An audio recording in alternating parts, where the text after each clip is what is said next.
fazer um convite para vocês. Vamos prefaciar? Uma vez eu recebi uma dica de uma pessoa muito querida.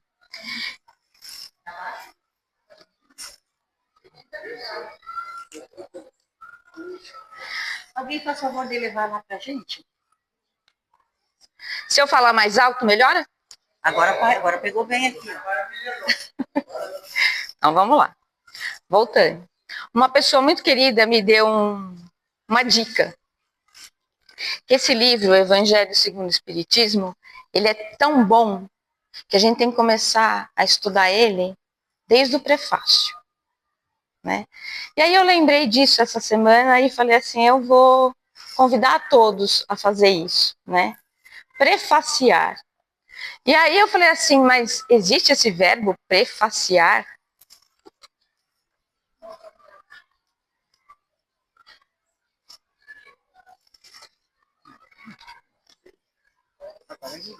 Alô?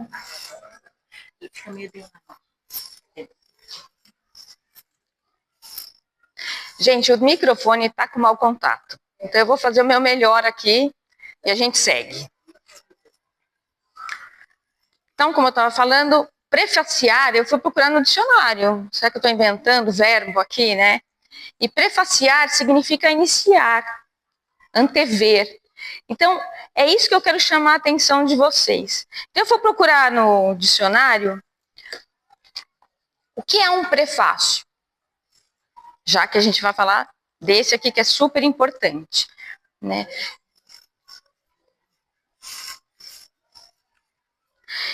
Ele é uma introdução. E ele tem, normalmente, em qualquer livro, tem um prefácio. E esse prefácio ele é escrito por um convidado, um especialista, um crítico, um amigo. E qual a função do prefácio? A primeira coisa que ele normalmente traz é uma contextualização da obra. Dá um contexto ao texto, o porquê dessa obra, né?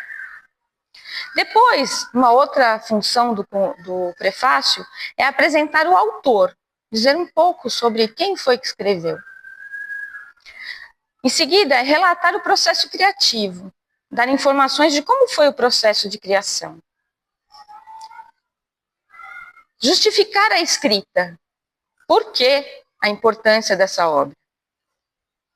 E no final, o último motivo, é instigar o interesse do leitor antes do início da história principal. E aqui que eu entro. Eu vou tentar fazer essa parte com vocês aqui. Porque a minha meta é, depois dessa palestra, todo mundo voltar e pegar esse livro e olhar para ele com outros olhos, né? Então, vamos prefaciar?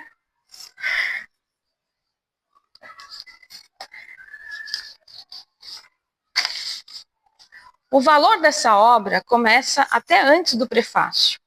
Na primeira página, na minha versão, é a primeira assim, ó, a contracapinha aqui, ele já traz umas informações que são super importantes.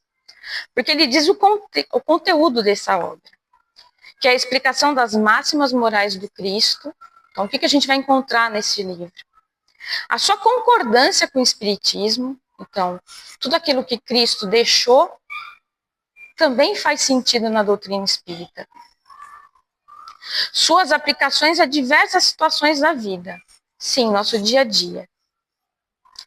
E embaixo desses 3 itens, ele traz uma coisa que é muito importante. E ainda afirma que fé inabalável é somente aquela que pode encarar a razão face a face, em todas as épocas da humanidade. O que é esse face a face, né? Aqui fica explícito que não se quer uma fé cega. A gente não quer que quem fez, e todos nós, não queremos eu acredito porque a Suzana falou. Tem que fazer sentido, né? Precisa fazer total sentido com o nosso entendimento, com a nossa razão. Não mais ter fé apenas porque é tradição ou porque alguém disse. Então isso já é uma coisa que traz a importância desse evangelho. Porque quando entendemos os porquês, não temos dúvidas. Aí surge a confiança necessária para seguir as orientações, usando assim nosso raciocínio e livre-arbítrio. Aqui eu faço um parênteses. Alguém já foi em alguma consulta do médico, que você olhou para o médico e falou, você tem condição de seguir o que ele está falando para você fazer? Eu saio e vem outro. Porque se nem com a cara eu fui, como é que eu vou acreditar no que ele está falando? Né? Em Obras Póstumas, na biografia, na parte onde fala da biografia de Allan Kardec, diz assim, para crer, não basta ver, é preciso, sobretudo, compreender. Então é esse o mote daquilo que eu estou propondo para vocês. Para falar do autor, vamos relembrar que essa obra foi codificada por Allan Kardec. Essa é uma informação que todo mundo sabe, né? Allan Kardec foi um educador, ensinava física, química, anatomia e astronomia. Ele era poliglota.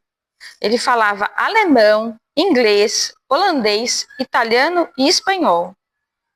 O cara era fera, né?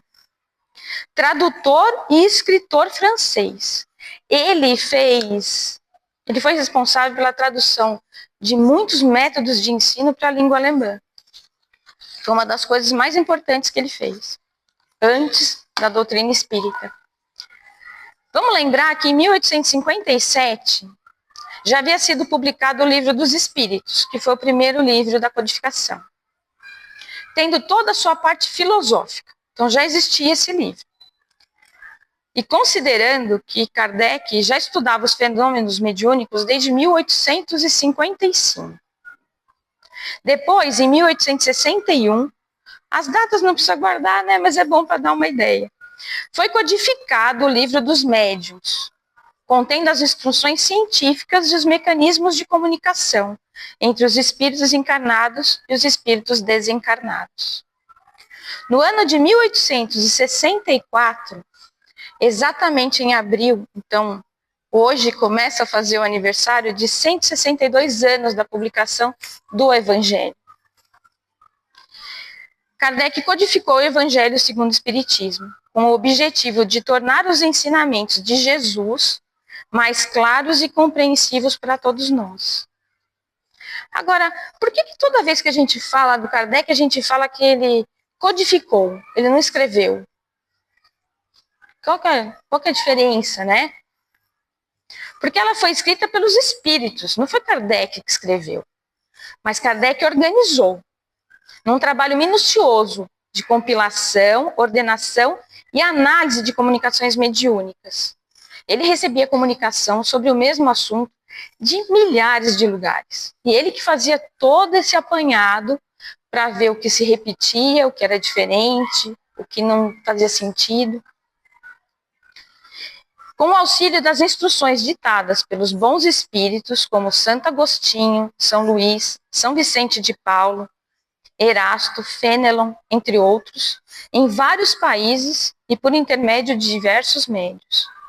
Então, codificar podemos entender como o processo de organizar as informações, de modo a ficar mais fácil de compreendê-las. Por isso que a gente sempre fala, é o codificador. Kardec não escreveu, foram os espíritos que escreveram. Para quem quiser conhecer melhor a vida de Kardec, que eu acho que é imperdível, tem um filme chamado Kardec, o Filme. Vale a pena assistir.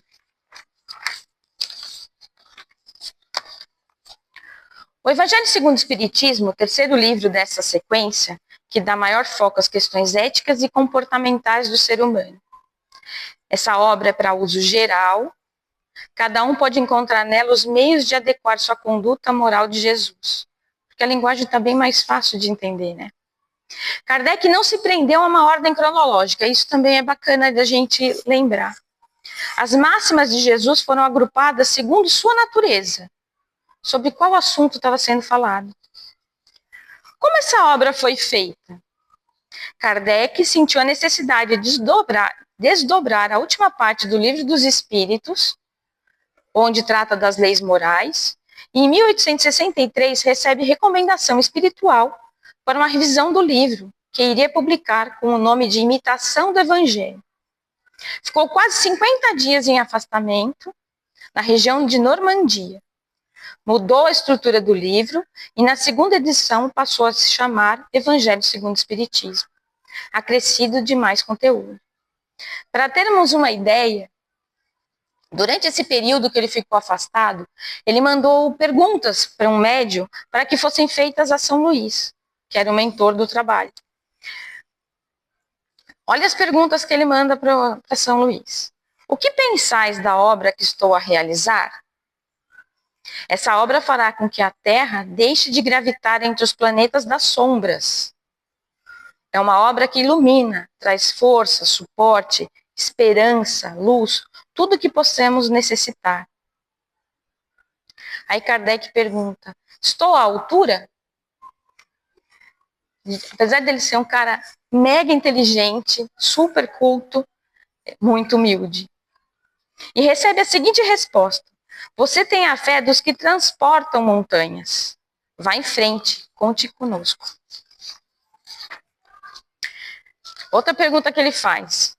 E o que passará o clero? O que pensará o clero, a igreja da época? Estava preocupado com as questões de Inquisição. Porque ele, um pouco antes, com o livro, acho que dos Espíritos, na Espanha, queimaram um monte de livros, né?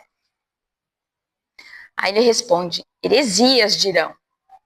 Mas siga em frente, confie e saiba que muitas vezes, quase sempre, não é você quem fala. Somos nós que falamos por você. Então imagine a assistência que ele estava recebendo. Não podia ser diferente, né? Mas por que relacionar as leis morais com os ensinamentos de Jesus? Porque a chave para compreendermos os textos bíblicos, do jeitinho que está na Bíblia, é o entendimento da imortalidade da alma e da pluralidade das existências. Lembra a concordância com a doutrina espírita? Está exatamente aqui. No livro Obras Póstumas, que eu usei de novo, temos a informação que através da compreensão da imortalidade da alma e a pluralidade das existências, chegamos à explicação de todas as aparentes anomalias da vida humana, de todas as desigualdades intelectuais, morais e sociais, facultando ao homem saber de onde vem, para onde vai, para que fim se acha na Terra e por que aqui sofremos. Então, levando essas informações como chave, vamos passar os olhos apenas nos títulos de cada capítulo dessa obra. Eu achei que talvez ficasse um pouco cansativo, mas a primeira vez que eu fiz essa análise, eu achei tão gratificante que eu falei, eu vou trazer. Esse livro tem 28 capítulos. E quando a gente vai olhar como que eles estão, ajuntados, né? É muito interessante. Os 4 primeiros capítulos do Evangelho trazem premissas. O que são premissas? São fatos que servem como base para uma conclusão. Olha os títulos dos capítulos, só para a gente visualizar. Não vim destruir a lei. Meu reino não é deste mundo. Há muitas moradas na casa do meu pai. Ninguém pode ver o reino de Deus se não nascer de novo. São premissas. É aquilo que Jesus disse que tinha que ser. No capítulo 5, a gente tem a descrição do nosso estado atual. Qual que é o capítulo 5? Bem-aventurados os aflitos. Nós. Estamos aflitos de várias formas. Quem aqui não tem problemas, né? E nesse capítulo, Kardec trata da justiça das aflições, causas atuais e anteriores, resignação para enfrentar a aflição por entendermos que isso faz parte da cura dos nossos males. Aí o 6º capítulo é como devemos proceder. E ele traz o Cristo Consolador. Nesse capítulo o Evangelho trata do jugo leve. O que é isso? É a promessa de um Consolador para estar até eternamente conosco. O Espírito da Verdade, que nos lembraria de tudo que Jesus havia dito. Lembra que Jesus prometeu que quando a gente estivesse pronto, ia ter alguém que ia nos esclarecer a verdade? Depois, os próximos capítulos trazem a ideais a atingir, as nossas metas. E aí a gente vai ver o Sermão da Montanha, né? Bem-aventurados os pobres de espírito. Quem são os pobres de espírito? Os humildes. De pobre não tem nada, mas os humildes. Bem-aventurados os que têm o puro o coração. Do que Jesus estava falando? Simplicidade, que exclui o egoísmo e o orgulho. O 9º capítulo vem assim: bem-aventurados os que são brandos e pacíficos. Quem são os brandos e pacíficos? Os que agem com moderação, com paciência, com doçura. Nossas metas, né? Bem-aventurados os que são misericordiosos. Quem são os misericordiosos? São aqueles que esquecem as ofensas e perdoam.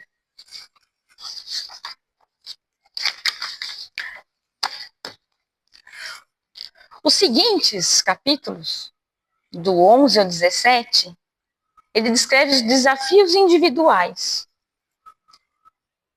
Ele traz exatamente sobre a caridade. Fazer aos outros o que deseja para si mesmo. Olha os títulos. Amar o próximo como a si mesmo. Amai os vossos inimigos. Que a vossa mão esquerda não saiba o que dá a vossa mão direita. Honrai vosso pai e vossa mãe. Fora da caridade não há salvação. Não se pode servir a Deus e a mamão. E o último, sede perfeitos. São desafios ou não são individuais?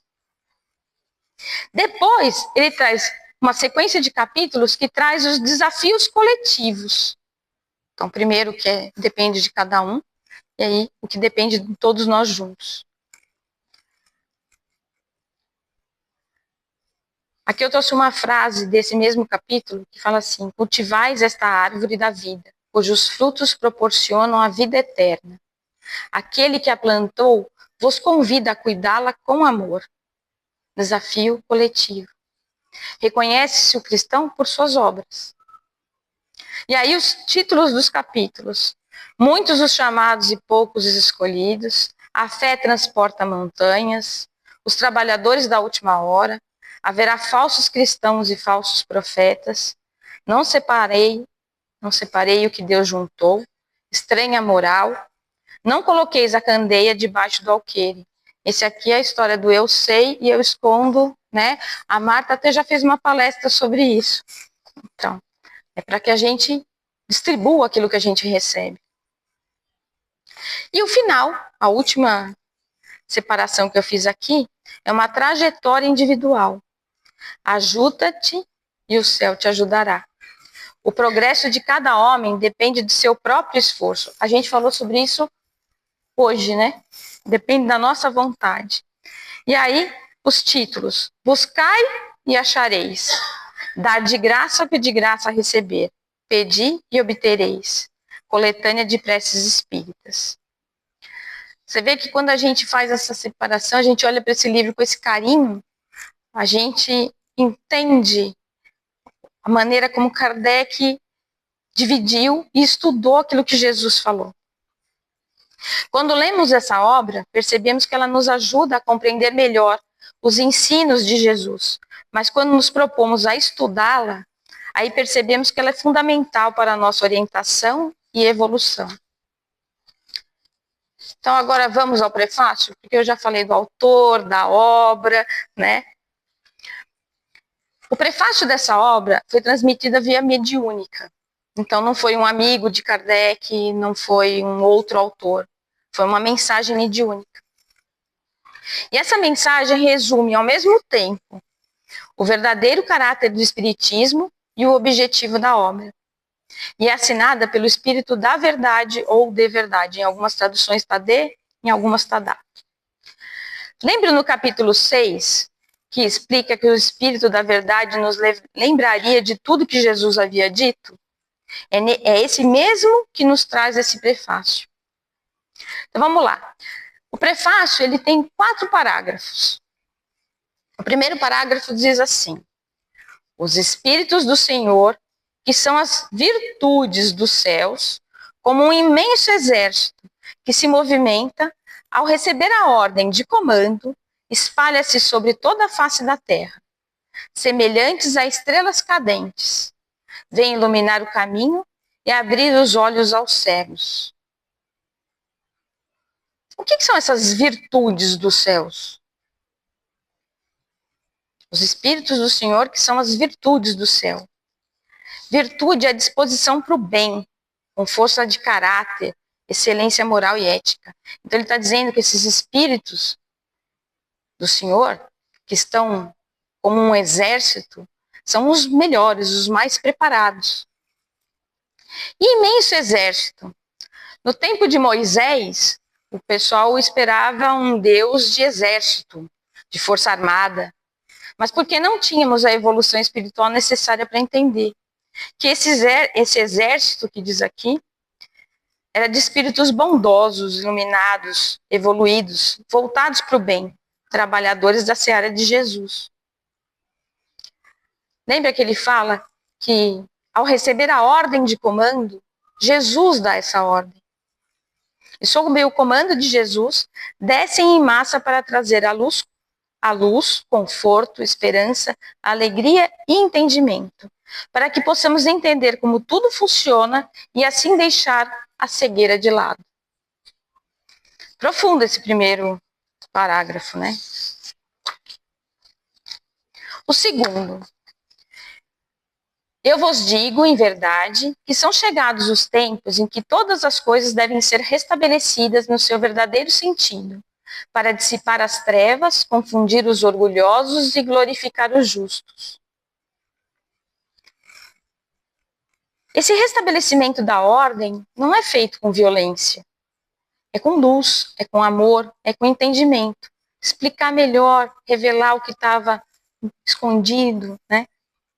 É com a luz do entendimento que eles vêm dissipar as trevas, do desamor, do orgulho, da inveja, da ignorância, da vaidade, da opressão, do despotismo.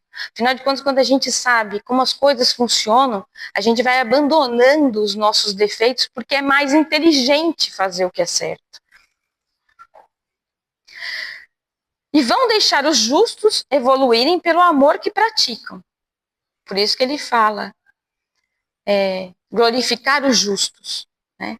Vão deixar os justos evoluírem pelo amor que praticam. E os orgulhosos serão confundidos com seu próprio orgulho. Toda pessoa que é orgulhosa, e às vezes a gente tem momentos de orgulho, né? O que a gente faz? A gente aceita que a gente está errado? Que a gente não é tão bom? Então, nesse momento, por isso que ele fala confundir os orgulhosos. É muito fácil confundir um orgulhoso, porque ele se acha a última Coca-Cola do deserto, né? Então, aqui o próprio orgulhoso se confunde, aquele que não abre mão desse orgulho.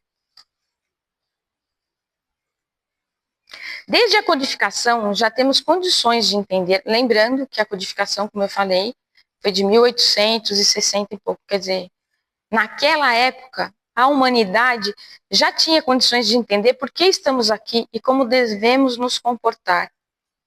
Quando Jesus esteve aqui encarnado, deixou um modelo a ser seguido, mas disse que mandaria um Consolador para tornar tudo mais claro. Seus discípulos deixaram registrados seus ensinamentos, e quando adquirimos conhecimento e maturidade suficiente para entender, Jesus cumpriu sua promessa e enviou o Consolador, a doutrina espírita. Ela trouxe a chave para o entendimento dos ensinamentos de Jesus, que é a imortalidade da alma e a pluralidade das existências. A partir do estudo da comunicação com os espíritos, comunicação essa que sempre existiu, não foi a doutrina espírita que trouxe, né? Podemos compreender que nosso corpo morre, mas o espírito continua vivo. Seguindo para o próximo parágrafo, as grandes vozes do céu ressoam com o toque da trombeta, e os coros dos anjos se reúnem. Homens, nós vos convidamos ao divino concerto. Que vossas mãos tomem a lira, que vossas vozes se unam num hino sagrado, se estendam e vibrem de um extremo do universo ao outro. Muito bonito, mas o que isso quer dizer? Ele está pedindo para que a gente esteja na mesma sintonia, afinados ao mesmo propósito. E que o livro traz todo esse esclarecimento para nós. Não existe escolhidos. O convite é para todos. Precisamos ter a vontade de participar desse concerto. Que é aquilo que o Toninho falou hoje, na nossa reunião. Nossa vontade, né? Eu preciso dar o primeiro passo. No próprio Evangelho segundo o Espiritismo, no capítulo 6, o Espírito da Verdade dá uma outra comunicação. E ele fala: Espíritas, amai-vos, eis o primeiro ensinamento. Instruí-vos, eis o segundo. Todas as verdades são encontradas no cristianismo. Os erros que neles se enraizaram são de origem humana. E eis que, de além túmulo, que acreditáveis vazio, vozes vos clamam: irmãos, nada perece. Jesus Cristo é o vencedor do mal. Sede os vencedores da impiedade. Então, assim, no próprio Evangelho segundo o Espiritismo, ele traz a proposta de que a gente precisa entender como as coisas funcionam para poder melhorar. E o quarto e último parágrafo: homens, irmãos amados, estamos juntos de vós. Amai-vos também uns aos outros, e dizei do fundo do vosso coração, fazendo a vontade do Pai que está no céu: Senhor, Senhor, e podereis entrar no reino dos céus. Quando ele fala, homens, irmãos amados, estamos juntos de vós, tenho certeza, esse exército nos ama. Mas tem uma prova ainda maior disso. Quando Deus destina para cada um de nós um anjo guardião, desde a hora que a gente nasce, às vezes até antes, né? Que nos acompanha desde o nascimento. Então, assim, quer prova maior de que esse exército nos ama? E muitas vezes nos esquecemos disso, de como Deus nos ampara. E aqui, quando ele fala fazendo a vontade do Pai que está no céu, qual é essa vontade que Deus quer que a gente faça? Que nos amemos uns aos outros. Porque ele demonstra que nos ama quando ele põe todo esse exército a nosso favor. Mas como é que a gente demonstra que ama ao Pai? Quando eu amo quem está do meu lado. Se não dá para ser um amor de, como eu te amo, mas pelo menos um respeito, uma justiça, uma paz. O Evangelho nos mostra o caminho a seguir. E Allan Kardec fez questão de pegar passagens do Novo Testamento e mostrar aquilo que Jesus propõe, coincide com o pensamento espírita, que o amar uns aos outros é o caminho. Sem respeitar os outros, sem buscar uma vida pacífica, justa, equilibrada, não é possível uma sociedade feliz. O Evangelho tem por finalidade nos ensinar como colocar em prática esse pensamento do Cristo. Ele tira a linguagem figurada e coloca numa linguagem direta, simples e profunda. Então, que se desfaça em nós a má vontade e o orgulho, e que possamos enxergar em nosso próximo as mesmas dificuldades que temos ou que já tivemos, compreendendo que se estamos juntos é porque precisamos uns dos outros para evoluir. Essa é a minha mensagem. Espero que vocês passem a gostar mais ainda do Evangelho.